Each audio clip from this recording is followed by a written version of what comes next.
మహా ఉచితమైనటువంటి కృపను బట్టి ఆయన మనలను ప్రేమించి మనకిచ్చినటువంటి ఈ శ్రేష్టమైన సమయం ఎంతో ఆశీర్వాదకరమైనది. దేవునికి స్తోత్రం. హల్లెలూయా. ఈ ముందు 3 సీట్లు ఎవరు పెట్టారు? మీరు ఎదరకొచ్చి కూర్చుంటే చక్కగా నిండుగా ఉంటారు కదా. దేవునికి స్తోత్రం. హల్లెలూయా. దేవుని మహాకృపలో ఈ దినం 2వ ఆరాధనలో మనం ఉండడానికి ప్రభు చక్కని కృపను చూపాడు. మొదటి ఆరాధన ఎంతో ఆశీర్వాదకరముగా ప్రభు జరిగించారు. ఈ 2వ ఆరాధన కూడా ఆయన ఇప్పటి వరకు ఎంతో శ్రేష్టముగా జరిగిస్తూ వచ్చారు. దేవుని స్తోత్రం. హల్లెలూయా. దేవుని యొక్క లేఖనములలో గత దినములలోనే ముందుగా ప్రకటించారు. ఈ శుక్రవారము నుండి 2వ ఆరాధనలో ఋతు గ్రంథాన్ని ధ్యానం చేయబోతున్నాం.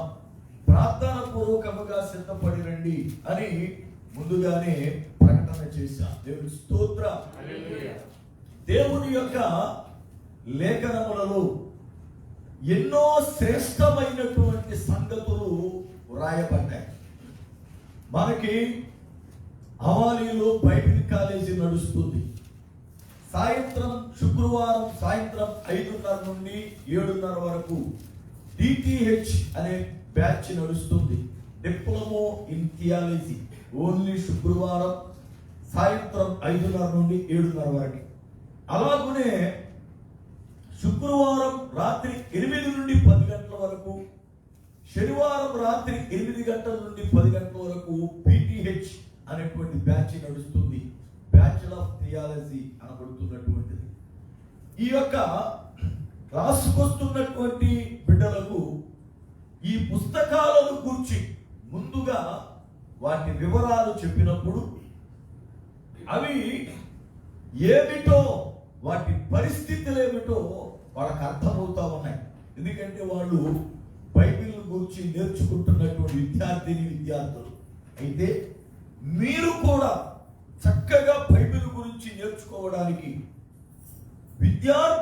విద్యార్థులకు ఎలాగైతే నేను కాలేజీలో టీచ్ చేస్తానో ఈ ఋతు గ్రంథం మీకు అలాగే చెబుతా. దేవుని స్తోత్రం. హల్లెలూయా. ఎందుకంటే పరిశుద్ధ గ్రంథములో ఋతు అనబడుతున్నటువంటి ఈ తల్లి సంఘమైన మనకు సాదృశ్యం. ఈ గ్రంథములో ఉన్న బోయాసు యేసు ప్రభువారికి సాదృశ్యం. అందుకనే సంఘానికి ప్రభువారికి ఉన్నటువంటి ఈ సహవాస సంబంధము కలిగినటువంటి ఈ గ్రంథాన్ని మనం నేర్చుకోవడం చాలా ఆశీర్వాదం. బైబిల్ గ్రంథములో మొత్తం మన దగ్గర ఉన్న బైబిల్లో 66 పుస్తకాలు ఉన్నాయి. ఎన్ని పుస్తకాలు ఉన్నాయి? అందరూ చెప్పాలి. 66 పుస్తకాలు. వచ్చే శుక్రవారం నుంచి మీతో పరిచయిద్దాం అనుకోండి. చిన్న ఊమరు ఏమి లేదు. వారానికి వచ్చి 5 పుస్తకాలు అప్పచెప్పాలి అందరూ. వారానికి వచ్చి 5 పుస్తకాలు పెద్ద కఠినం అంటారా? అంటే 66 పుస్తకాలు మీకు కట్టోపాఠం అవుతాయి. అంతే కదా. ఆదికాండం, నిర్గమాకాండం, లేవికాండం, సంఖ్యాకాండం, ద్వితీయోపదేశకాండం వచ్చి పుస్తకాలు చెప్పేసాను నేను. అంతే కదా. ఏమండి 66 పుస్తకాలు కానీ మీకు చక్కగా వస్తే బైబిల్లో ఏ పుస్తకం ఎక్కడ ఉంది మీకు తొందరగా అర్థమవుతుంది. ఇప్పుడు మనం చదువుకుంటేనే బైబిల్ మనకు అర్థమవుతుంది అనుకోవద్దు. చదువుకుంటే బైబిల్ చదవడానికి పనికి వస్తుంది, కానీ జాగ్రత్తగా వింటే అది అర్థమవుతుంది. దేవునికి స్తోత్రం. దేవుని లేఖనములో 66 పుస్తకాలు ఉన్నాయి. 66 పుస్తకాలలో 2 పుస్తకాలు స్త్రీల పేరు మీద ఉన్నాయి. ఆ 2 పుస్తకాలు కూడా పాత నిబంధనలో ఉన్నాయి. ఆ 2 పుస్తకాలు కూడా పాత నిబంధనలు. ఒక పుస్తకము పేరు రూతు గ్రంథం. ఒక పుస్తకం పేరు రూతు గ్రంథం. రెండవ పుస్తకం పేరు ఎస్తేరు గ్రంథం. రెండవ పుస్తకం పేరు ఎస్తేరు గ్రంథం. దేవుని లేఖనములో ఒకటి రూతు అనబడుతున్నటువంటి స్త్రీ పేరు మీద ఉంది. రెండవది ఎస్తేరు అనబడుతున్న స్త్రీ పేరు మీద ఉంది. రూతు అనగా అర్థం సౌందర్యవతి అని అర్థం. దేవుని స్తోత్రం. రూతు అనగా సౌందర్యవతి, ఎస్తేరు అనగా నక్షత్రం. ఎస్తేరు అనగా నక్షత్రం. జాగ్రత్తగా మనం చేద్దాం. ఈ రూతు గ్రంథాన్ని క్రీస్తు పూర్వము 1100 సంవత్సరములో రాసినట్లుగా చరిత్ర మనకు చెబుతుంది. క్రీస్తు పూర్వము 1100 సంవత్సరములో ఈ యొక్క గ్రంథాన్ని రాశారు. దీన్ని ఎవరు రాశారయ్యా అని అంటే సమూయేలు ప్రవక్త రాసి ఉంటాడు అని పండితుల యొక్క ఆలోచన. సమూయేలు ప్రవక్త రాసి ఉంటాడు అని పండితుల యొక్క ఆలోచన. దీనిలో 4 అధ్యాయాలు ఉన్నాయి. ఎన్ని అధ్యాయాలు ఉన్నాయి? 4 అధ్యాయాలు. 4 అధ్యాయాలలో 84 వచనాలు ఉన్నాయి. ఎన్ని వచనాలు ఉన్నాయి? 84 వచనాలు ఉన్నాయి. రైట్. 4 అధ్యాయాలు మీకు సింపుల్ గా అర్థం అవడానికి 4 విషయాలు చెబుతాను. బాగా గమనించాలి. మొదటి అధ్యాయములో మనకి ఏం కనబడుతుంది అని అంటే బెత్లెహేములో కరువు అనే మాట కనపడుతుంది. బెత్లెహేములో కరువు అనే మాట కనపడుతుంది మొదటి అధ్యాయంలో. రెండవ అధ్యాయములో బోయాజుతో రూతు కలయిక అనే మాట కనపడుతుంది. బోయాజుతో రూతు కలయిక. మూడవ అధ్యాయములో బోయాజు రూతునకు కళ్ళములో చేసిన వాగ్దానం కనబడుతుంది. కళ్ళములో చేసిన వాగ్దానం కనబడుతుంది. ఏమండి? 4వ అధ్యాయములో బోయాజు రూతుల కళ్యాణం కనబడుతుంది. దేవుని స్తోత్రం. సింపుల్ గా మీకు అర్థం చెప్పనా? మొదటి అధ్యాయం కరువు. మొదటి అధ్యాయం చెప్పండి, కరువు. రెండవ అధ్యాయం కలయిక. రెండవ అధ్యాయం కలయిక. మూడవ అధ్యాయం కళ్ళము. మూడవ అధ్యాయం కళ్ళము. 4వ అధ్యాయం కళ్యాణం. దేవునికి స్తోత్రం. సింపుల్ గా అర్థమైపోయింది కదా అండి? కరువు, కలయిక, కళ్ళము, కళ్యాణం. ఓకే, జాగ్రత్తగా ఇప్పుడు లేఖన గ్రంథాన్ని మనం చూస్తే ఈ పుస్తకములో మొట్టమొదటి అధ్యాయములో 6 వ్యక్తులు కనపడతారు. ఎంతమంది? 6 కనపడతారు మనకి. ఎవరెవరు అంటే నయోమి. ఏమండి? నయోమి భర్త ఎలీమెలెకు. నయోమి భర్త ఎలీమెలెకు. నయోమి పెద్ద కుమారుడు మహలోను, చిన్న కుమారుడు కిలియోను. కానీ వాళ్ళు 4. అలాగునే రూతు వార్ప. బాగా గమనించాలి. ఇలా 6 మొదటి అధ్యాయములో కనపడతారు. రెండవ అధ్యాయములో నయోమి రూతులకు ఒక 3వ వ్యక్తి కలుస్తారు, బోయాజు. 3వ వ్యక్తి బోయాజు. 3వ అధ్యాయములో బోయాజు రూతు ఇద్దరు కనపడతారు. బోయాజు రూతు ఇద్దరు కనపడతారు. 4వ అధ్యాయములో వారి యొక్క వంశం, వాళ్ళ కుటుంబం, ఏమిటి ఆ వంశావళులు అన్నీ కూడా కనపడతాయి. దావీదు యొక్క 10 వంశావళులు కనపడతాయి. దేవుని స్తోత్రం. రూతు గ్రంథం చాలా శ్రేష్టమైన గ్రంథం. రూతు గ్రంథం చాలా శ్రేష్టమైన గ్రంథం కనుక ఒక్కొక్క వచనం, ఆ వచనములో ఉన్నటువంటి సారాంశం ఏమిటి, ఆ వచనములో దాగి ఉన్నటువంటి మర్మయుక్తమైన సంగతి ఏమిటి అనేది మనం నెమ్మదిగా ధ్యానం చేద్దాం. ఓకే, రూతు అనబడుతున్న ఈ స్త్రీ ఇశ్రాయేలీయురాలు కాదు, అన్యురాలు. ఈమె మోయాబీ దేశానికి సంబంధించి. ఏ దేశం అది చెప్పాలి? ఏ దేశం అది? మోయాబు. ఏ దేశం? మోయాబు. ఈ మోయాబు ఎవరు అసలు? ఈ మోయాబు వంశం ఎక్కడి నుంచి ప్రారంభం? ఈ మోయాబు అనేటువంటి సంతానం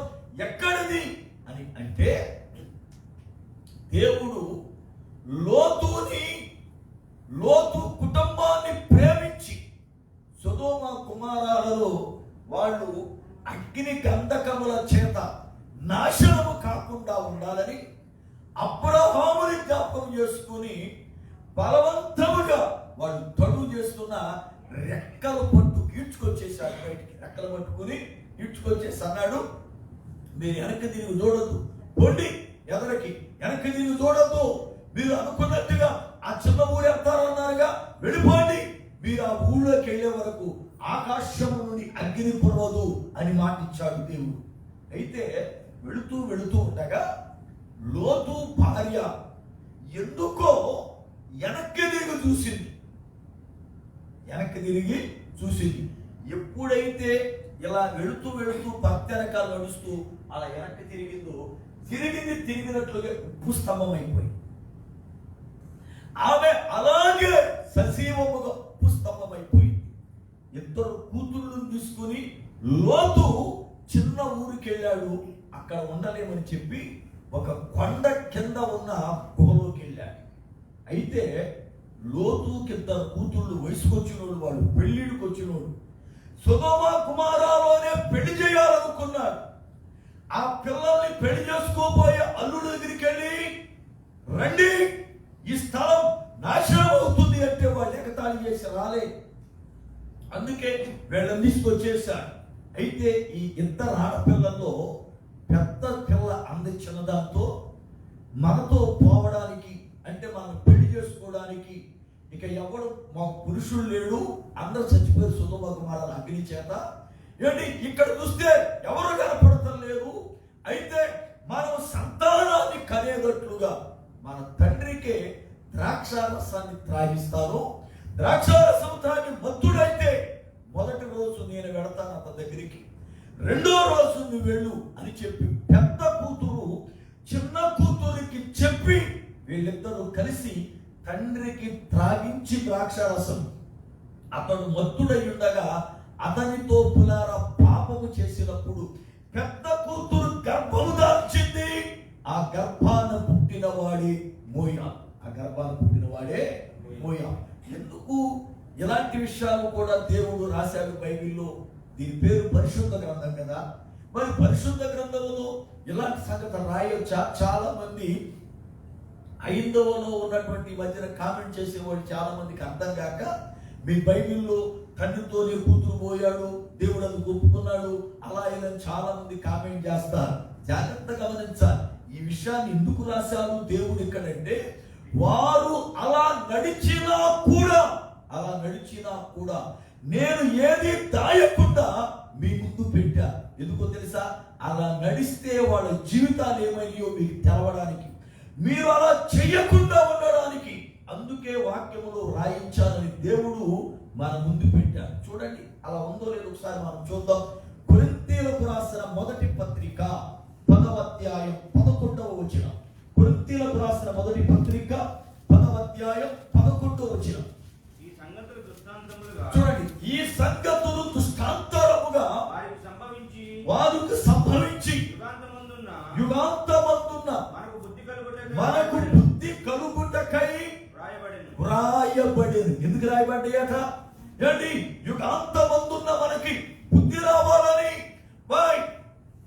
వాడు అలాగే చేశారో, అలా నాశనమయ్యారో, మీరు జాగ్రత్త అని బుద్ధి రావడానికి దేవుడు రాయించాడు. గాని ఏమండి, తప్పును ఎత్తు చూపించడానికి దేవుడు రాయించలే. దీన్ని మరుగు చేయాలంటే మరుగు చేయలేడా దేవుడు? రాయించుకొని ఆపాలంటే ఆపలేడా? కానీ ఎందుకు రాయించాడు? ఇదిగో ప్రజల నడవడిక ఇలా జరిగింది, ప్రజల బ్రతుకులు ఇలాగ ఉన్నాయి కనుక జాగ్రత్త అని మనం హెచ్చరించడానికి, బుద్ధి రావడానికి దేవుడు వీటిని రాశాడు. చాలా మందికి అవి అర్థం కాదు. దేవుడు రాయడానికి గల కారణం తెలుసా? ఆయన పక్షపాతము లేనివాడు.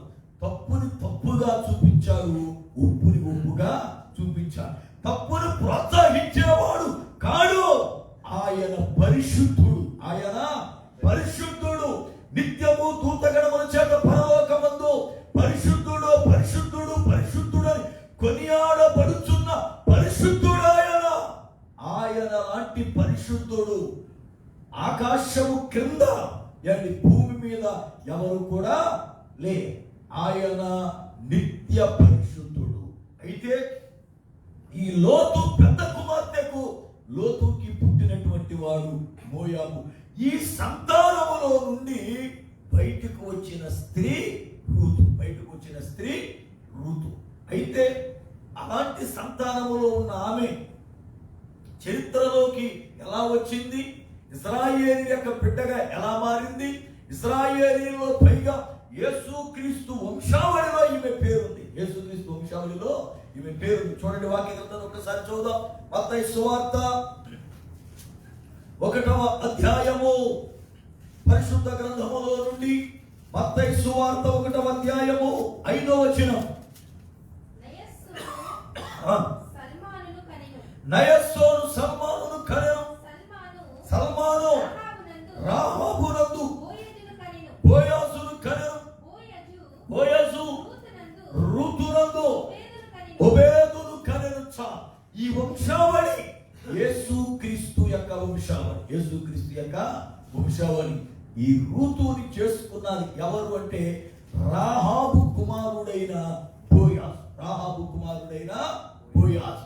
ఒక అద్భుతమైనటువంటి దేవుని యొక్క కనికరం, ఒక అద్భుతమైన దేవుని యొక్క ప్రణాళిక, ఒక అద్భుతమైనటువంటి దేవుని యొక్క వాత్సల్యత ఈ పుస్తకంలో మనకు కనబడతా ఉంది. కనుక రూతు గ్రంథాన్ని వింటున్న మన జీవితంలో జాగ్రత్తగా ఒక్కొక్క వచనాన్ని పరిశీలన చేస్తూ మన ముందుకెళ్దాం. చూడండి, రూతు గ్రంథము 1వ అధ్యాయము 1వ వచనం. రూతు గ్రంథము 1వ అధ్యాయము 1వ వచనం. న్యాయాధిపతులు ఏదిన దినములయందు దేశములో కరువు కలగగా యూదా బెత్లెహేము నుండి ఒక మనుష్యుడు తన భార్యను తన ఇద్దరు కుమారులను వెంటబెట్టుకొని మోయాబు దేశమున కాపురముండుటకు వెళ్ళెను. జాగ్రత్తగా గమనించాలి. 1వ వచనములో వ్రాయబడినటువంటి మాట, న్యాయాధిపతుల కాలములో యూదా బెత్లెహేమునందు కరువు కలగగా ఈ యొక్క ఎలీమెలెక్ అనబడుతున్నటువంటి ఒక ఆయన తన కుటుంబముతో కలిసి ఆ కరువుని ఎదుర్కోవడానికి లేక కరువులో బ్రతకడం కొరకై మోయాబు దేశములో కాపురం ఉండడానికి వెళ్ళాడు. మోయాబు దేశములో కాపురం ఉండడానికి వెళ్ళాడు. పరిశుద్ధ గ్రంథములో దేవుడు ఇశ్రాయేలీయులు ఐగుప్తు దేశములో నుండి బయటకు వస్తున్నప్పుడు ఇశ్రాయేలీయులతో ఒక మాట చెప్పాడు. ఏమని తెలుసా? అమ్మోనీయుడే గాని మోయాబీయుడే గాని ఎవ్వడు కూడా నా సమాజములో 10 తరముల వరకు చేరకూడదు అన్నాడు. 10 తరములు అంటే 1000 సంవత్సరాలు. తరము అనగా 100 సంవత్సరాలు. తరం అనగా 100 సంవత్సరాలు. దేవుడు అన్నాడు 10 తరముల వరకు అనగా 1000 సంవత్సరాల వరకు ఎవడు కూడా నా యొక్క ప్రజల్లోనికి మోయాబీయుడు గాని అమ్మోనీయుడు గాని రాకూడదు, మీరు చేర్చుకోకూడదు అన్నాడు. చూడండి, ద్వితీయోపదేశ కాండము 23వ అధ్యాయము 3 వచ్చిన ద్వితీయోపదేశ కాండము 23వ అధ్యాయం 3 వచ్చిన అమ్మోనీయుడే గాని మోయాబీయుడే గాని యెహోవా సమాజములో చేరకూడదు. వారిలో 10వ తరము వారైనను ఎన్నడూను యెహోవా సమాజములో చేరకూడదు. దేవుని యొక్క లేఖనములో దేవుడు చాలా స్పష్టంగా మాట్లాడారు. అమ్మోనీయుడు గాని మోయాబీయుడు గాని. అమ్మోనీయుడు అంటే లోతు యొక్క చిన్న కుమార్తెకు లోతుకి పుట్టినటువంటి వాడు. అమ్మోనీయుడే గాని బెన్యామీనుడే గాని అనగా లోతు సంతానం ఎవడు, లోతు సంతానం ఎవడు నా సమాజములు చేరకూడదన్నాడు. ఎందుకయ్యా చేరకూడదు? కారణం ఏంటంటే ఇశ్రాయేలీయులు ఐగుప్తు దేశములో నుండి బయలుదేరి వాడు కనానికి వెళుతున్నారు. కనానికి వెళుతున్నప్పుడు షిత్తీము ప్రాంతానికి వచ్చినప్పుడు మోయాబీ రాజైనటువంటి బాలాకు బిలామును తీసుకొచ్చి వాళ్ళని శపించమని ప్రోత్సాహపరిచారు. ఇశ్రాయేలీయులు శపించబడాలి అని వాళ్ళని శపించడానికి ప్రయత్నం చేశారు. అందుకే దేవుడు అన్నాడు, నా ప్రజలైన మిమ్ములను ఎదుర్కొనకుండా మిమ్మల్ని శపించడానికి బేయేరు కుమారుడైన బిలామును తీసుకొచ్చాడు. కనుక అలాంటి వాడు నా సమాజంలోకి రావడానికి వీలే, అలాంటి వాడు నా పిల్లలతో సావాసం చేయడానికి వీల్లేదన్నాడు. దేవుడేమో ఇదిగో వాళ్ళని నా ప్రజల్లో చేరదంటే దేవుని ప్రజలైన వీళ్ళే వెళ్ళి వాళ్ళలో చేరారు. వెళ్ళి వాళ్ళలో చేరారు. నిజంగా విచిత్రమైనటువంటి సంగతి ఏమిటంటే దేవుడేమో లోకస్తులు వచ్చి సంఘములో చేరదు అంటే సంఘస్థులే వెళ్ళి లోకంలో చేరుతున్నారు. సంఘస్థులే వెళ్ళి లోకంలో చేరుతున్నారు. వాక్యం ఏమోదిస్తుంది? సంఘము అనగా నా రక్తం చేత కలుపుతున్నది, పరిశుద్ధమైనది, అది నా శరీరం. కనుక అన్యుడెవడో నా సంఘములోకి రావడానికి లే, అన్యుడెవడో ఇదిగో నా రొట్టెలు ఇవ్వడానికి లే, అన్యుడెవడో నా శరీరంలో పారిభాగస్తుడు ఉండడానికి వీల్లేదని ప్రభు చెప్తే లోకమే లోపల లోకం రాటల మనమే వెళ్ళి లోకంలో కలుస్తున్నాం. మనమే వెళ్ళి లోకంలో కలుస్తున్నాం. మనమే వాడు కావాలని చేస్తున్నాం. మనమే వాళ్ళలో ప్రవేశిస్తున్నాము కానీ వాడు మనలోనికి రావటల. జాగ్రత్తగా గమనించాలి. దేవుని వాక్యం బోధిస్తుంది, న్యాయాధిపతులు ఏలిన కాలము. న్యాయాధిపతులు ఏలిన కాలం.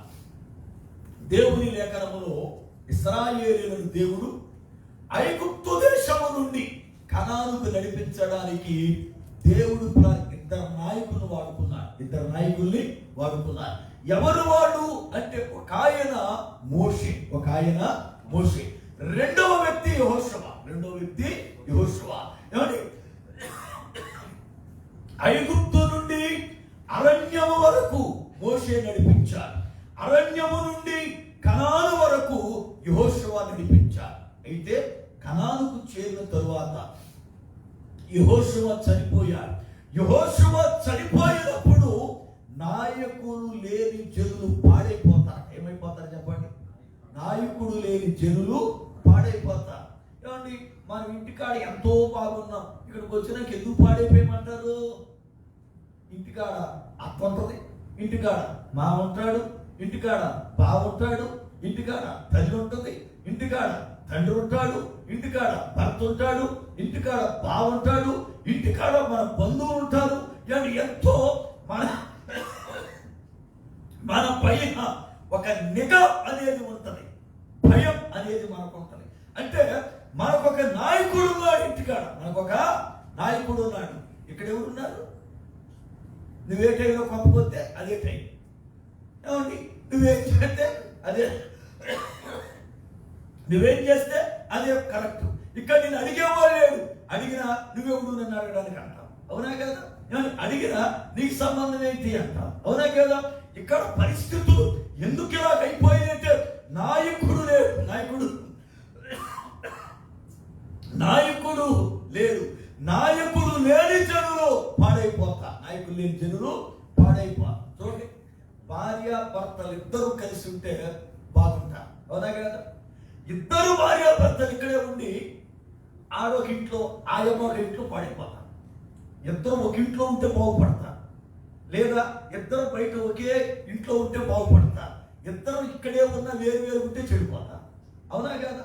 కారణం ఏంటి? నాయకుడు లేడు.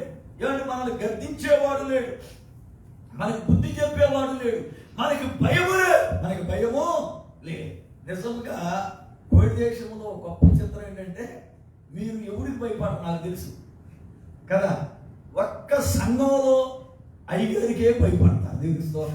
ఎందుకంటే ముఖం మీద తిడతాడు కదా.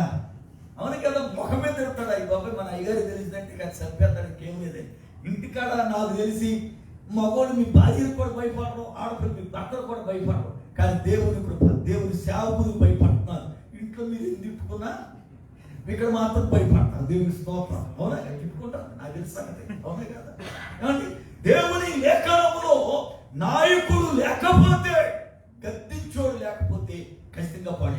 ఖచ్చితంగా పడిపోతాం. గద్దించేవాడు కావాలి, బుద్ధి చెప్పేవాడు కావాలి, ఇది తప్పు అని చెప్పేవాడు కావాలి. న్యాయాధిపతులను ఎందుకు పెట్టాడు దేవుడు వారికంటే వాళ్ళ జీవితాలలో వాళ్ళు పులారా దేవుని భయాన్ని విడిచి స్థిరపడిపోయాం. కట్టా పెట్టకోక నీళ్ళు చేశాడు దేవుడు, మేత భూములు వచ్చేస్తాయి, ఇక మనకు ఎదురు లేదని గరిష్ఠులై ఇష్టానుసారంగా ప్రవర్తిస్తే వీళ్లను దేవుడు పక్కనే ఉన్న అన్యరాజులకు అప్పగించాడు.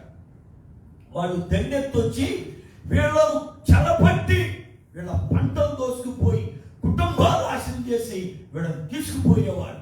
ఎప్పుడైతే తీసుకుపోయారో బానిసలుగా ఉండడం ప్రారంభించారు, అప్పుడు దేవుని దగ్గర ఏడడం ప్రారంభించారు.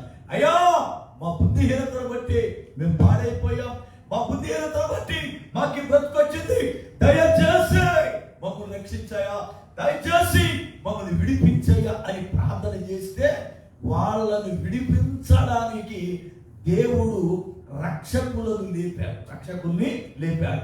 ఆ రక్షకున్నే న్యాయాధిపతి అంట. దేవుడి స్తోత్రం, హల్లెలూయా. చౌదవాక్య గ్రంథం న్యాయాధిపతి అంటే అర్థం ఏమిటి చూడండి. న్యాయాధిపతుల గ్రంథం 3వ అధ్యాయం 9వ వచనం. న్యాయాధిపతుల గ్రంథము 3వ అధ్యాయం 9వ వచనం. ఇశ్రాయేలీయులు యెహోవాకు మొరపెట్టగా యెహోవా కాలేబు తమ్ముడైన కనజు యొక్క కుమారుడకు ఒత్నియేలును రక్షకునిగా ఇశ్రాయేలీయుల కొరకు నియమించి వారిని రక్షించను. దేవుని స్తోత్రం, హల్లెలూయా. దేవుని వాక్యం ప్రారంభిస్తూ ఉంది. న్యాయాధిపతులు అనగా రక్షకులు, న్యాయాధిపతులు అనగా రక్షకులు. మొట్టమొదటి న్యాయాధిపతి మనం చదువుకున్న ఆయన ఒత్నియేలు. ఇతడు కాలేబు సహోదరుడైన కనజు యొక్క కుమారుడు. దేవుడు ఇశ్రాయేలీయులలో రక్షకులను ఎందుకు లేపాడు? ఇంకొక మాట చదువుకుందాం. న్యాయాధిపతుల గ్రంథం 2వ అధ్యాయం 16వ వచనం. న్యాయాధిపతుల గ్రంథం 2వ అధ్యాయం 16వ వచనం. ఆ కాలమున యెహోవా వారి కొరకు న్యాయాధిపతులను పుట్టించెను. వీరు దోచుకొని వారి చేతిలో నుండి ఇశ్రాయేలీయులను రక్షించిరి. అంటే ఎవరు వీళ్ళు అంటే రక్షకులు. ఇశ్రాయేలీయులకు రక్షకులు. ఇశ్రాయేలీయులను దోచుకునే వారి చేతిలో నుండి, శత్రువుల చేతిలో నుండి రక్షించారు. శత్రువుల నుంచి రక్షించారు. అయితే ఇశ్రాయేలీయులకు మొత్తం ఎంతమంది న్యాయాధిపతులు అనగా 17 మంది న్యాయాధిపతులు. ఎంతమంది? జాగ్రత్తగా గమనించాలి. ఎంతమంది న్యాయాధిపతులు అంటే 17 మంది. 17లో 13 డైరెక్ట్ న్యాయాధిపతులు అనగా డైరెక్టుగా న్యాయాధిపతులుగా ఏర్పడి చేశారు. ఎక్కడ నుండి ఎక్కడ వరకు అంటే మొదటి న్యాయాధిపతి అయిన ఒత్నియేలు దగ్గర నుండి 13వ న్యాయాధిపతి అయిన సంసోను వరకు వీళ్ళు మొత్తము 13 న్యాయాధిపతులు. ఈ 13 న్యాయాధిపతులు 350 సంవత్సరాలు ఇశ్రాయేలీయులను పరిపాలన చేశారు.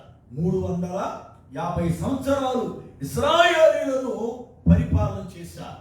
అయితే సంసోను తర్వాత 4 న్యాయాధిపతులుగా ఏలారు. కానీ వాళ్ళను న్యాయాధిపతుల కన్నా యాజకులే అని ఎక్కువ పిలిచారు. అందుకనే న్యాయాధిపతుల పేర్లలో వాడు కనపడదు. ఎవరు వాళ్ళు అంటే ఒక ఆయన ఏలి, రెండవ ఆయన సమూయేలు, మూడవది సమూయేలు పెద్ద కొడుకు యోవేలు, నాలుగవది సమూయేలు రెండో కొడుకు అబియా. చూడండి వాక్యాన్ని. సమూయేలు మొదటి గ్రంథము 8వ అధ్యాయం 1-2 వచనాలు.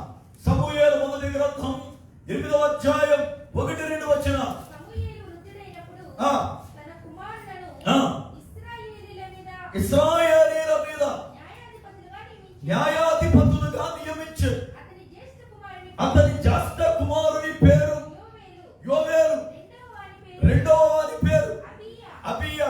ఏమండి అంటే ఏలీ యాజకుడు మరియు న్యాయాధిపతి, సమూయేలు యాజకుడు మరియు న్యాయాధిపతి. ఇప్పుడు సమూయేలు ఇద్దరు కొడుకులు కూడా న్యాయాధిపతులే. మొత్తం 17 మంది న్యాయాధిపతులు. అయితే ఋతు గ్రంథం ప్రారంభ వచనం రాయబడిన మాట ఏంటంటే, న్యాయాధిపతులు ఏలుచున్న కాలములో కరువు రాగా అన్నాడు. ఏ న్యాయాధిపతులు ఏలుతున్నప్పుడు కరువు వచ్చింది? ఏ న్యాయాధిపతుల కాలంలో కరువు వచ్చుంటుంది అని అంటే పండితులు ఏమని చెప్పారు చరిత్రలో అంటే, 4వ న్యాయాధిపతి అయినటువంటి దెబోరాకి 5వ న్యాయాధిపతి అయిన గిద్యోనికి మధ్య చాలా కాలం గ్యాప్ వచ్చింది. ఆ సమయంలో ఇశ్రాయేలీయులు మరలా పాడైపోయింది, మరలా వారు పులారా నాశనం అయిపోతే, మరలా దేవునికి ఆయాసకరముగా నడిస్తే దేవుడు వాళ్ళను మిద్యానీయులకు అప్పగించారు. ఆ సమయంలో మిద్యానీయులు వచ్చి వీళ్ళ పంటల్ని తీసేసుకుని వీళ్ళ పశువుల్ని తోలుకొనిపోయి వీళ్ళను భయంకరముగా పులాల వాళ్ళను హింసించారు. ఆ మాట చదువుతున్నప్పుడు చాలా ఆశ్చర్యం వేస్తుంది. ఎందుకంటే గిద్యోను యొక్క కాలములో ఇశ్రాయేలీయులు ఎలాగైపోయారో ఒక్కసారి చూడండి వాక్య గ్రంథాన్ని దయచేసి. న్యాయాధిపతుల గ్రంథము 6వ అధ్యాయము 6వ వచనం. న్యాయాధిపతుల గ్రంథం 6వ అధ్యాయం 6వ వచనం. దేశమును పాడు చేయుటకు వారు దానిలోనికి వచ్చింది. ఇశ్రాయేలీయులు మిద్యానీయుల వలన మిక్కిలి హీన దశకు వచ్చినప్పుడు, ఎప్పుడు వచ్చారట? మిక్కిలి హీన దశ. మిక్కిలి హీన దశ. హీన దశ అంటే అన్ని పోగొట్టుకున్నారు, అన్ని పోగొట్టుకున్నారు. హీన స్థితిలోనికి, ఏమీ లేవు, తినడానికి తిండి లేని పరిస్థితి, కట్టుకోవడానికి వస్త్రాలు లేని పరిస్థితి, ఉండడానికి సరైన గూడు లేని పరిస్థితి, హీన స్థితి. హీన స్థితి. ఇశ్రాయేలీయుల దేవుడు కనానులో ఏ స్థితిలో పెట్టాడు తెలుసా? ఈ ఇల్లు అట్లా కనాను దేశంలో ఎంత ముందున్న వాళ్ళ ఇల్లుని వాళ్ళను తొలగించి వీళ్ళకి ఫ్రీగా ఇల్లు ఇచ్చాడు. ఫ్రీగా ఇల్లు ఇచ్చాడు. ఏమండి వాళ్ళ పంట పొలాలను ఫ్రీగా ఇచ్చారు. ఏమండి ఏ కష్టము లేకుండా తోటలు ఇచ్చాడు. ఎంత చక్కని ఉన్నతమైనటువంటి జీవితాన్ని దేవుడిస్తే వీళ్ళ క్రియల వల్ల, వీళ్ళ నడవడిక వల్ల ఏ స్థితికి వచ్చేసారు తెలుసా? హీన స్థితికి వచ్చేసారు. సర్వాన్ని పోగొట్టుకున్నారు. సర్వం పోయింది పులారా. అప్పుడు యెహోవాకు వాళ్ళు మొర్ర పెట్టారు అని వాక్యం చూస్తాం. దేవుని లేఖనములో న్యాయాధిపతుల కాలంలో కరువు వచ్చింది అంటే చరిత్రకారులు చెప్పిన మాట తెలుసా? గిద్యోను కాలంలోనే ఈ కరువు వచ్చింది. ఎందుకంటే ఆ దినాలలో వాళ్ళు హీన స్థితిలోకి వచ్చేసారు, అన్ని పోగొట్టుకున్నారు అని చెప్పారు. అయితే యూదయ బెత్లెహేములో కరువు వచ్చిందంట. ఎక్కడ కరువు వచ్చింది? బెత్లెహేములో. బెత్లెహేము అనగా అర్థం ఆహారపు ఇల్లు అని అర్థం. ఆహారపు ఇల్లు లేక రొట్టెల గృహము అని అర్థం. లేక రొట్టెల గృహం. ఇప్పుడు కరువు ఎక్కడ వచ్చింది? ఏంటి రొట్టెల గృహము ఎక్కడొచ్చింది చెప్పండి? రొట్టెలు ఉండే గృహములోనే ఇప్పుడు ఏమొచ్చిందట? కరువు వచ్చింది. విచిత్రం కదా? ఏమండి రొట్టెలు ఉండే ఇంట్లోనే కరువు వస్తే ఇక రొట్టె ఎక్కడ దొరుకుతుంది? బైబిల్ గ్రంథం మనం ఆలోచిస్తే చాలా విచిత్రం ఉంటుంది. కనాను దేశానికి పేరేమిటంటే పాలు తేనెలు ప్రవహించు దేశం. ఏ దేశం అది? పాలు తేనెలు ప్రవహించు దేశం. పాలు తేనెలు ప్రవహించు దేశంలోనే కరువు వచ్చింది. పాలు తేనెలు ప్రవహించు దేశంలోనే కరువు వచ్చింది. మీరు చూడండి, ఇటువరకు మన యొక్క గ్రామాలలో పాడి నిండుగా ఉండేది. ఏమండి ఎక్కడికి వెళ్ళినా మజ్జిగ తాగుతావా అని అడిగేవారు. ఎందుకంటే ఫ్రీగా మజ్జిగ ఇచ్చేవారు కదా. ఏ ఇంట్లో చూసినా పాడే, ఏ ఇంట్లో చూసినా పాడే. అలాంటి ఇప్పుడు గ్రామాలకు వెళ్తే మేమే పాలు కొనుక్కున్నామంట. ఏమొచ్చింది? ఏమొచ్చింది? పాడి కరువు వచ్చేసింది. పాడి కరువు వచ్చేసింది. ఏ కారణం? కరువు రావడానికి కారణం ఏంటి? మానవుని యొక్క దురాశ. మానవుని యొక్క దురాశ. ఎందుకు దురాశ అనంటే, ఇదివరకు చక్కగా పాడి ఉండడానికి కారణం ఏంటంటే వ్యవసాయ పొలం ఉండేది. వ్యవసాయ పొలం ఉండేది. ఇప్పుడు వ్యవసాయ పొలం దూరం ఉన్న పొలాలని చేపల చెరువులు, రైలు చెరువులు, పీతల చెరువులు అయిపోయాయి. అవునా కదా? ఊరికి దగ్గరున్న పొలాలన్నీ ప్లాట్లు అయిపోయి ఇక గడ్డి ఎక్కడుంది? గడ్డి లేదు కనుక పశువులు ఎవరు మేపట్ల. చివరాఖరికి ఈడే కొనుక్కోవాల్సి వస్తుంది. ఒకప్పుడు పాడి నిండుగా ఉన్న కుటుంబమే ఇవాళ పాలు కొరకు, మజ్జిగ కొరకు పక్కనింటికి వెళ్ళి అనుకునే స్థితి వచ్చేసింది. ఇశ్రాయేలీలో కూడా ఇదే పరిస్థితి. రొట్టెల గృహం, ఆహారపు ఇల్లు అనబడుతున్నటువంటి బెత్లెహేములోనే కరువు వచ్చేసింది. ఈ కరువులో వాళ్ళను వాడు కాపాడుకోవడానికి, వాళ్ళను వాడు సంరక్షించుకోవడానికి, వాడు బ్రతకాలని మోయాబు దేశానికి వెళ్ళారు. జాగ్రత్త గమనించేద్దాం. అసలు కరువు ఎందుకు వస్తుంది? కరువు అనేది ఎందుకు వస్తుంది? రెండు విషయాలను ఈ దినాన్ని మనం ధ్యానం చేద్దాం. ఏమండి? వాళ్ళు ఇశ్రాయేలీయులు, దేవుని ప్రజలు. పైగా బెత్లెహేములో కరువు వచ్చింది, రొట్టెల గృహంలో కరువు వచ్చింది. ఏమండి? ఒకటి దేవుని ప్రజల వాళ్ళు, దేవుని ప్రజలు కరువు ఉండకూడదు. రెండవది బెత్లెహేములో కరువు ఉండకూడదు. అయితే కరువు రావడానికి కారణం ఏంటో రెండు కారణాలు చూద్దాం. చూడండి, ఎహెజ్కేలు గ్రంథం 14వ అధ్యాయం 12వ వచనం. ఎహెజ్కేలు గ్రంథం 14వ అధ్యాయం 12వ వచనం. చూడండి వాక్య గ్రంథాన్ని. ఎహెజ్కేలు గ్రంథము 14వ అధ్యాయం 12వ వచనం. మరియు యెహోవా వాక్కు నాకు ప్రత్యక్షమై ఇలాగు సెలవిచ్చెను. నరపుత్రుడా, ఏమయ్యా అలా పుట్టిన చదవకపోతే సాపిగా చదవచ్చుగా. నరపుత్రుడా, ఏ దేశమైతే విశ్వాసఘాతకమై, చూడండి, విశ్వాసఘాతకమై నా దృష్టికి పాపము చేసినదో దానికి నేను విరోధినై ప్రాణాధారమగు ఆహారము లేకుండా చేసి కరువు పంపించి మనుషులను పశువులను నిర్మూలము చేయుదును. దేవుడు ఎహెజ్కేలు ద్వారా ప్రజలతో మాట్లాడుతున్నాడు. ఏమని తెలుసా? ఏ దేశమైతే, ఏ మనుషులైతే నాకు విశ్వాసఘాతకమైన పాపము చేస్తారు. విశ్వాసఘాతకం అంటే చేసిన మేలు మరిచిపోయి బ్రతకడం. చేసిన మేలుకి మేలు చెయ్యకపోగా కీడు చేయడం. ఏమండి? దీన్ని ఏమంటారు అంటే విశ్వాసఘాతకం. నేను ఆ మధ్యన ఈ లాక్డౌన్ అయిపోయిన తర్వాత సాయంకాలం వేళ బయట వాకింగ్ చేస్తా ఉంటే నాకు తెలిసినటువంటి ఒక బ్రదరు కనబడితే పలకరించాడు. ఆయన ఇంతకుముందు ఆయన మన చర్చికి వస్తూ ఉండేవాడు కనుక లాక్డౌన్ సమయంలో వారు వేరే ప్రాంతానికి మారిపోవడం వల్ల చర్చికి రావట్లా. నేను బయట తిరుగుతున్నప్పుడు ఆయన ఆ మార్గం గుండా వస్తే, ఏం బ్రదర్ ఎలా ఉన్నావు అని అడిగాను. నేను బాగానే ఉన్నానండి అన్నాడు. డ్యూటీకి వెళ్తున్నావా? డ్యూటీ ఎలా ఉంది అన్నాను. దాని కొరకే వెళ్ళొస్తున్నానండి అన్నాడు. ఏం నీ డ్యూటీ ఏమైంది? డ్యూటీ నీకు లేదా అంటే, ఏం చెప్పాలి అయ్యారు అన్నాడు. ఏంటి విషయం అన్నా? ఆయన అంటున్నాడు, అయ్యా నేను ఒక జ్యూస్ షాప్ లో పనిచేస్తా. నాకు తెలిసినటువంటి ఒక సోదరుడు, నాకు ఉద్యోగం లేదు, లాక్డౌన్ లో చాలా కష్టపడుతున్నాను, ఇబ్బంది పడుతున్నాను, ఏదో ఉద్యోగం ఇప్పించమంటే సరే అని చెప్పి మా షాపులోనే మా యొక్క వానరకు చెప్పి ఉద్యోగం ఇప్పించా. దానిలో నేను చాలా కాలం బట్టి పనిచేస్తాను. ఆ షాపులో నాకు ఒక మంచి పొజిషన్ ఉంది. నా మాట గౌరవించి ఇదిగో ఇతనికి ఉద్యోగం ఇచ్చా. విచిత్రం ఏంటంటే వాడిని పెట్టి 20 రోజులు అయ్యిందట. అయితే వాడు చేసిన పని ఏం తెలుసా?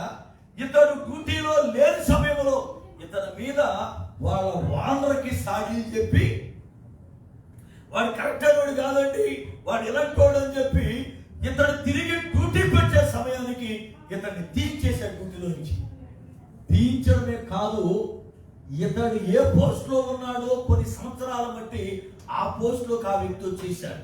ఆయన అంటాడు, ఎంత దుర్మార్గం అండి, వాడికి మేలు చేస్తే వాడు నా ఉద్యోగాన్ని తీయించి నా ఉద్యోగంలో కూర్చున్నాడు. ఈ రోజుల్లో ఎవరికి మేలు చేయకూడదండి, ఎవరికి మేలు చేయకూడదండి అని బాధపడుతున్నాడు. దీన్ని ఏమంటారంటే విశ్వాసఘాతకం అంటారు. ఇది మీకు బాగా అనుభవం, ఎందుకంటే పాప మీరు చాలా మంది ఈ దెబ్బతిన్నోండి, అవునా కదా? పాప ఇంటికాడ నేను కూడా వస్తాను అక్క అనగానే పాపం అది కూడా తెలియదు, పని చేసుకూడదని పాపం కష్టాలు పడి ఇక్కడ నాకు ఇబ్బందులు పడి రూపాయి ఎదురు పెట్టుబడి పెట్టి తీసుకొచ్చి ఇంట్లోనే పని లేపని అనేసి పెట్టుకుని పాపం చివరికి ఏదో పనిలో పెడితే సంవత్సరం అయిన తర్వాత ఏగు మేఘై కూర్చుంటుంది, అవునా కదా? ఏమండి, ఎంతమంది ఇవాళ ఈ బాధలు పడి ఉన్నారు మీరు? మీకు నేను చెప్పక్కర్క, మీరు ఈ విషయంలో సీనియర్లే, అవునా కదా? ఎందుకంటే ఎన్ని దెబ్బలు తిన్నారు, ఎన్నిసార్లు ఎవరికి చెప్పుకోలేక చేసింది, ఎవరికి చెప్పుకోలేక ఏం చెప్పుకుంటాం? మేలు చేస్తే కీడు చేసే గురించి ఏం చెప్పుకుంటాం, అవునా కదా? విశ్వాసఘాతకం అని అంటే మేలు చేస్తే మేలుని మరిచిపోవడం, కృతజ్ఞత లేకపోవడం. ఇశ్రాయేలీయులకు కరువు రావడానికి, ఇశ్రాయేలీయులకు దేవుడు కరువు పంపించడానికి కారణం ఇశ్రాయేలుకు దేవుడు చేసిన మేలుని వాడు మర్చిపోయారు. దేవుడు వాళ్ళను ప్రేమించి ఐగుప్తు బానిసత్వంలో నుండి విమోచించి వాళ్ళను బయటికి తీసుకొస్తే మేలు మర్చిపోయారు. ఈరోజు మేలు మర్చిపోయి దేవుని పైనే తిరుగుబాటు చేయడం, దేవుడు చేయవద్దన్న పనులు చేయడం, దేవునికి ఆయాసకరమైన క్రియలు చేయడం ప్రారంభించారు. దేవుని పిల్లలమైన మనం కూడా ఆలోచించాలి. మన కుటుంబంలో ఎందుకు కరువు వస్తుంది, మన బ్రతుకులో ఎందుకు కరువు వస్తుంది, ఏ కారణం? చూడండి, 100 దినార్లు జీతం చేసుకుంటున్న చిన్న ఉద్యోగస్తుడు హ్యాపీగా ఉంటున్నాడు, 300 జీతం తెచ్చుకుంటున్నా, భార్యాభర్తలు ఇద్దరు కష్టపడుతున్నా ఎప్పుడు చూసినా ఎప్పుడు చూసినా డబ్బులు లేవంటాం. ఎందుకు వచ్చింది కరువు? కారణం ఏంటి? ఎప్పుడు ఆలోచించావా? మన జీవితాల్లో ఏమి కారణం అంటే ఏదో దేవునికి ఆయాసకరమైనది చేస్తూ ఉన్నాం, దేవునికి ఇబ్బందికరమైనది చేస్తున్నాం, విశ్వాసఘాతకముగా మనం ప్రవర్తిస్తున్నాం. ఒకే ఒకటి, కరువు ఎందుకు వస్తుంది అంటే విశ్వాసఘాతకమైన పాపం చేసినప్పుడు. మొదటిది. రెండో మాట చెబుతా, గమనించాలి. ఆదికాండం 12వ అధ్యాయం 9-10 వచ్చిన, ఆదికాండము 12వ అధ్యాయం 9-10 వచ్చిన, అబ్రాము ఇంకా ప్రయాణము చేయొచ్చు దక్షిణ దిక్కుకు వెళ్ళాను. అప్పుడు ఆ దేశమందు కరువు వచ్చేది. దేవుని స్తోత్రం. దేవుని లేఖనాన్ని మనం పరిశీలన చేస్తే అబ్రహాము దేవుని మాట విన్నాడు, దేవుని మాటకు లోబడ్డాడు, నడవమన్న చోటుకు వచ్చాడు, బలిపీఠాన్ని కట్టాడు, ప్రార్థన చేశాడు. అయితే బలిపీఠం కట్టే వరకు బాగున్నాడు, ప్రార్థన చేశాడు, బాగున్నాడు. ఆ తర్వాత ఆయన దక్షిణ దిక్కునకు నడవడం ప్రారంభించాడు. ఏ దిక్కునకు? దక్షిణ దిక్కు. దేవుని లేఖనములో దక్షిణ దిక్కు అనేది పునరా దేవునికి ఎడబాటు దిక్కు, దేవునికి ఎడబాటు దిక్కు. కారణం ఏంటి అంటే ఉత్తర దిక్కున ఆయన పన్ను జరిగిస్తాడని యోబు గ్రంథం 23వ అధ్యాయం 8-9 వచనాలు మనం చూస్తాం. యోబు గ్రంథం 23వ అధ్యాయం 8-9 వచనాల్లో యోబు అంటాడు, నేను తూర్పు దిక్కునకి వెళ్ళాను, ఆయన కనబడలేదు, పడవ దిక్కునకి వెళ్ళాను, నాకు కనబడలేదు, ఆయన పన్ను జరిగించి ఉత్తర దిక్కునకు వెళ్ళాను, కానీ కనబడలేదు, దక్షిణపు వైపు ఆయన ముఖం తిప్పుకొని ఉన్నాడు అంటాడు. ఏ కారణం? దక్షిణ దిక్కు అనేది దేవునికి ఎడబాటు దిక్కు, దేవునికి దూరమైపోవడం. మీరు చదువుకున్న పిల్లలు ప్రపంచ పటము గాని చూస్తే ఉత్తరం పై ఉంటుంది, దక్షిణం కింద ఉంటుంది. అనగా పై భాగం దేవుని వైపు, క్రింద భాగం లోకం వైపు. క్రింద భాగం లోకం వైపు. దేవునికి జీవితంలో దేవుని పిలిపినవాడు, దేవుని యొక్క దర్శనాన్ని కలిగిన వాడు, దేవుని మాటకు లోబడిన వాడు, బలిపీఠం కట్టిన వాడు, ప్రార్థనా పరుడు అయినా అబ్రహాము జీవితంలో ఎందుకు కరువు వచ్చింది అంటే ఒకే ఒక కారణం. అబ్రహాము దేవునిని అడక్కోకుండా, అబ్రహాము దేవుని చిత్తము లేకుండా దక్షిణ దిక్కులకు నడవడం ప్రారంభించాడు. అప్పటి వరకు దేవుడు చూపించినట్టు నడిచి అక్కడికి వచ్చిన తర్వాత తన ఇష్టానుసారమైన నడవడం ప్రారంభించాడు. ఈ రోజున మన జీవితాలు ఎందుకు కరువు వస్తుంది అంటే మనం కొంచెం స్థిరపడిన తర్వాత, మనం కొంచెం వాక్యం తెలిసిన తర్వాత, మనం కొంచెం ప్రార్థన వచ్చిన తర్వాత, మన సంఘంలో ఒక విశ్వాసిగా మారిన తర్వాత ఇక దేవుని అడగడం మానేస్తున్నాం. ప్రభువా ఈ పని చేయొచ్చా చేయకూడదా, ప్రభువా ఇలా వెళ్ళవచ్చా వెళ్ళకూడదా అని అడగకోకుండా మన ఇష్టానుసారం నడుస్తున్నాం. ఎప్పుడైతే మనం దేవునికి దూరముగా జరగడం ప్రారంభించామో, ఎప్పుడైతే దేవుని చిత్తము లేకుండా నడవడం ప్రారంభించామో మన బ్రతుకులో కరువు రావడం ప్రారంభమవుతుంది. ఈ రోజున పులారా బాహ్య సంబంధమైన కరువే కాదు, మన జీవితంలో ఆత్మ సంబంధమైన కరువు కూడా ఉంది. మన జీవితంలో ఒకప్పుడు ఉన్నటువంటి బలమైన ప్రార్థన ఈ రోజు లేదు. ఒకప్పుడు మన జీవితంలో ఉన్న బలమైన వాక్యం ఈ రోజు లేదు. ఒకప్పుడు మన జీవితంలో ఉన్న బలమైనటువంటి ఉపవాసం అనుభవం ఈ రోజు లేదు. ఒకప్పుడు మన జీవితంలో బలముగా ఉన్నటువంటి దేవుని మంట ఈ రోజు లేదు. కారణం ఏంటి తెలుసా? ఆత్మీయ కరువు మనలో ప్రారంభమైంది. ఆత్మీయ కరువు. ఈ ఆత్మీయ కరువును బట్టి మనం అది ఆత్మీయ కరువు కదా, దేవుని వైపు తిరగాలి, దేవుని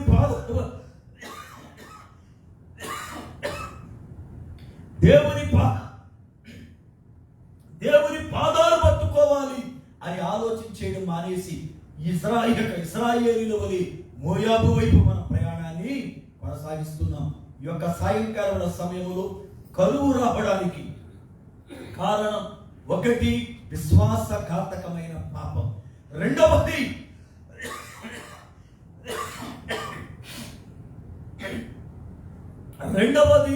దేవునికి వ్యతిరేకంగా ఉండడం. కనుక మన జీవితంలో దేనిని బట్టి కరువు వస్తుందో, దేనిని బట్టి మన మొదటి ఆత్మీయ జీవితాన్ని, మొదటి ఆశీర్వాదాన్ని కోల్పోయామో మనల్ని మనం పరిశీలన చేసుకుంటూ ప్రార్థన చేసుకుందాం. దయచేసి స్థాయిలో ఉంచండి, ప్రార్థన చేసుకుందాం.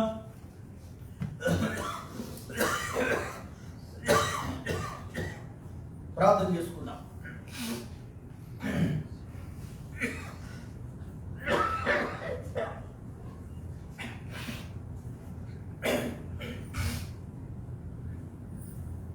పరిశుద్ధుడైన పరమ తండ్రి, నీ పాదములకై వందనాలు స్తోత్రాలు చెల్లిస్తున్నా. మీ అత్యంతమైన కృపను బట్టి ప్రభువా ఈరోజు సాయంకాలం వేళ మీ సేవకునిగా నన్ను మరుగుపరిచి మాతో మాట్లాడిన మీ శ్రేష్టమైన మాటల కొరకై స్తోత్ర.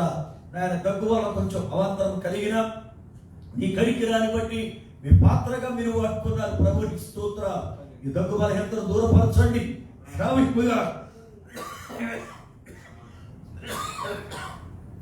శ్రావ్యముగా మీ కొరకు వాడబడినట్లు సహాయం చేయండి నాయన.